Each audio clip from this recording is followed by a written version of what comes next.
Hello students, so we have seen how the fluid behaves when it is at rest. So in the today's topic we will be dealing with the fluids in motion.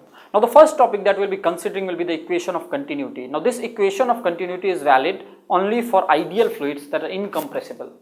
So let's start the topic. Let's start fluid dynamics now.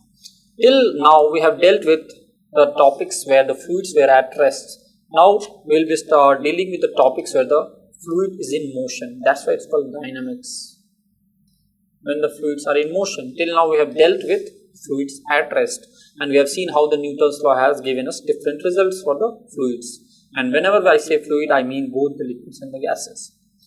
Now let's see what are the properties that are manifested when the fluids are in motion. Now here we will consider an ideal fluid model.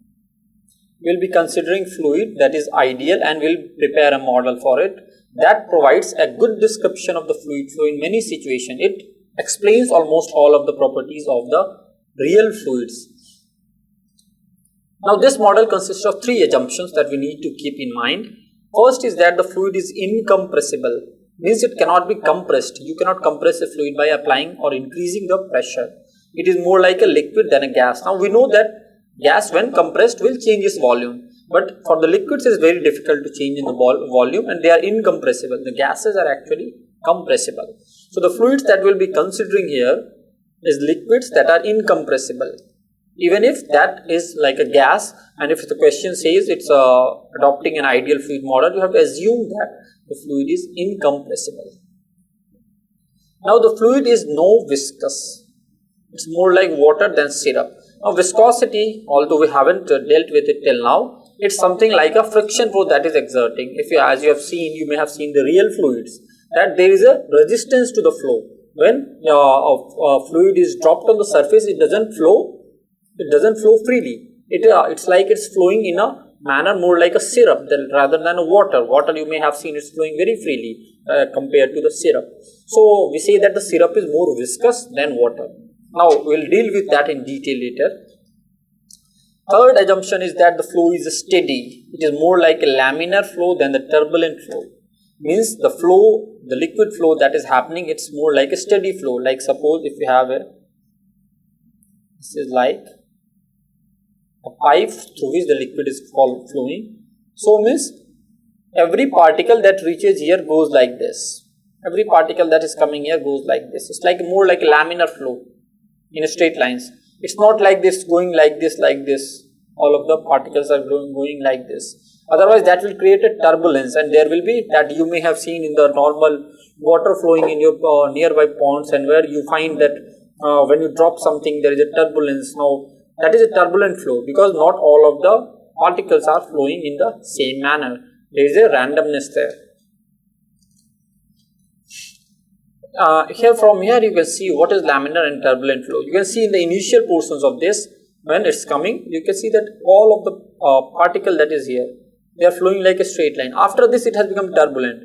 Means all of the particles are going in different directions. They are totally random. There is a chaos here.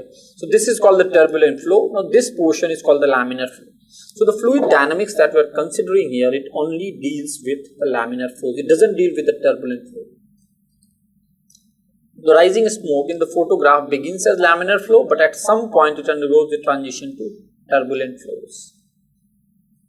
Ideal fluid model can be applied to the laminar flow but not to the turbulent flow. So whatever we will be dealing with here is only for the laminar flow. This portion of the fluid you may consider that you can apply the laws here, but you cannot apply the laws here. Now let's compare the 2 points in a flow tube that are in a laminar flow. Again, this flow is a laminar flow of cross section A1 and A2. We may use the equation of continuity. Now what is this equation of continuity? See this part of a pipe. Now you can see that the liquid is entering here and it's coming out from here. Okay, let us consider a part of length delta L1 and this is of length delta L2. Here the area of cross section is A1, here the area of cross section is A2. Now V1 and V2 are the fluid speeds at this point. Now at this point the fluid that is entering, it has a speed V1. Here when it's exiting, it has a velocity of V2.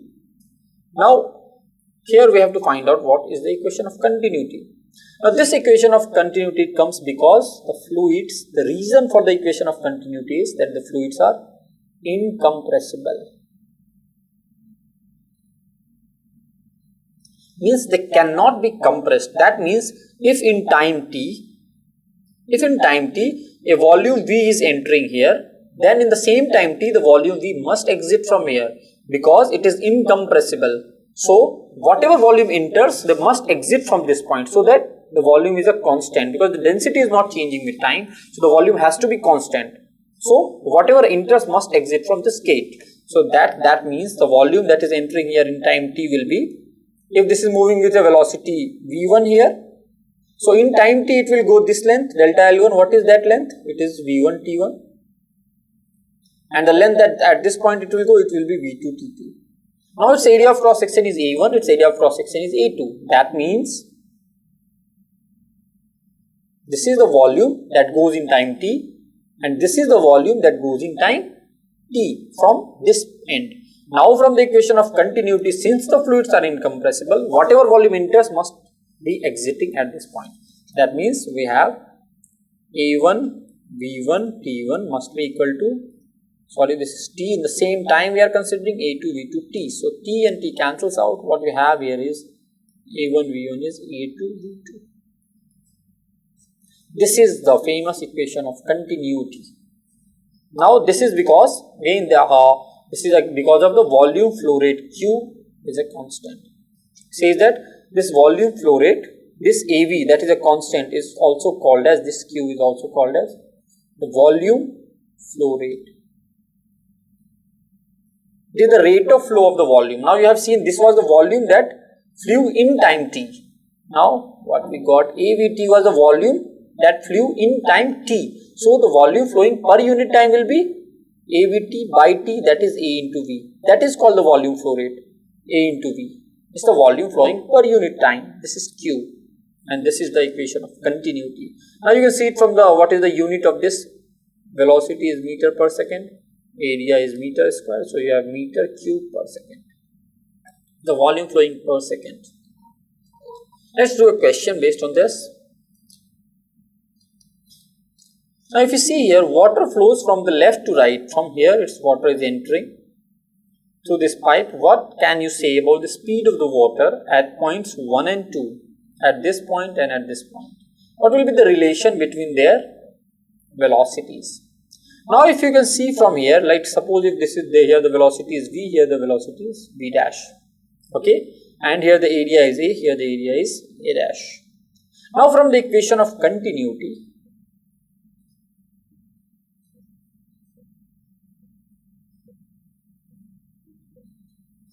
we know that AV is a constant. That means at this point the AV will be A into V that I have taken. This must be equal to A dash V dash. Okay. That means V will be A dash by A into V dash. Now it's given that this is V1, this is V2. So I will write it in terms of this V1, this is V2. Now if you see relation between V1 and V2, we can check by this number, this fraction, A dash by A. Now as you can see, A dash has a smaller area of cross section, A has a larger area of cross section. So this value is smaller, this value is larger. That means this whole value is less than 1.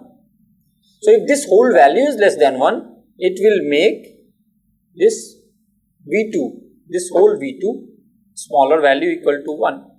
So what it tells us is that the V1 is actually less than V2. Because this A dash by A is less than 1, it makes this whole value equal to this. So that means V2 must be greater than V1. So the correct option, if you look at here, is V2 is greater than this, the C option. So students, we have seen how do we reach to the equation of continuity. Now in the next topic that we'll be dealing with, we'll be going through a very important principle that's called the Bernoulli's equation. So stay tuned with Ask IITians for the next topic.